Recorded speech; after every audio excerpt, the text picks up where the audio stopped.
Hey, what's going on, guys? TheHORRORman back with the next Top 20 for 2020.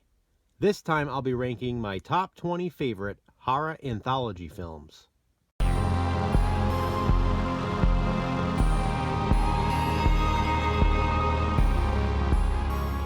The Top 20 for 2020 series was co-created by myself and Jason from Horrific Nightmares. Twice a month, we randomly select a theme and rank our top 20 favorite horror films that pertain to that theme.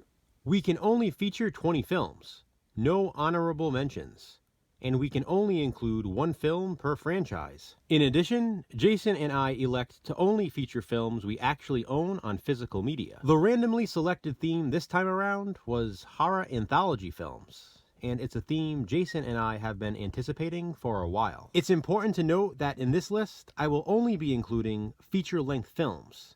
No TV shows, no web series, or anything else like that. As with all of my other rankings, I will begin at my least favorite, number 20, and count down to my favorite, number 1. Please keep in mind, this is just my personal opinion. So, here we go. My top 20 for 2020 of my top 20 favorite horror anthology films. First up is the horror anthology film I most recently watched for the first time, and it's my most recent Wild Eye review, The Horror Network. This one makes the list for that fourth story alone. Not that I don't enjoy the others as well, but that fourth story is what really hooked me, and I still think about it. At number 19 is a movie featured in this big box VHS and DVD release, The Basement. It's a shot-on-video horror anthology film that many people don't really talk about because a lot of people have never seen it. The same can be said about my number 18 pick. It's another shot-on-video horror anthology film, Satan's Storybook. And it looks like I have to repeat myself yet again, because at number 17 is Tales of the Third Dimension, another movie most people have never even heard of. I'd like to specifically mention the Christmas theme segment. 'Tis the season after all. Coming in at number 16 is a movie that most people have heard of, but a lot have never seen, because it's still for some reason lost on VHS. Necronomicon, Book of the Dead. At number 15 is another horror anthology film released by Wild Eye. It's Mortuary Massacre. I reviewed this one during the 31 Days of Horror in October. At number 14 is a film that was featured on my top 20 favorite Stephen King films list. It's Cat's Eye. Coming in at number 13 is a horror anthology, which is not only a great horror anthology, but is also one of the rarest VHS tapes in my collection. Screams of a Winter Night. My number 12 pick is a horror anthology film with a spectacular cast. It's The Monster Club. I really love the wraparound story in my number 11 pick because it involves videotapes from a video store. Scream Time. We're into the top 10 now with another horror anthology lost on VHS. It's Grim Prairie Tales.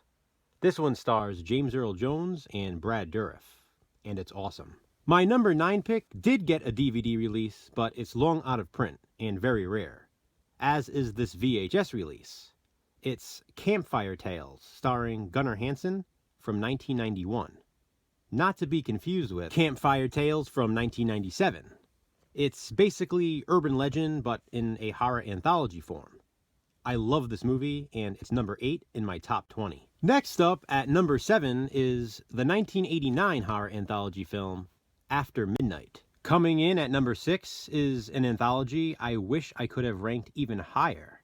It's Tales from the Quad-Ed Zone, and it's featured here on this double feature big box. And by the way, this big box is also signed by the director and the actress.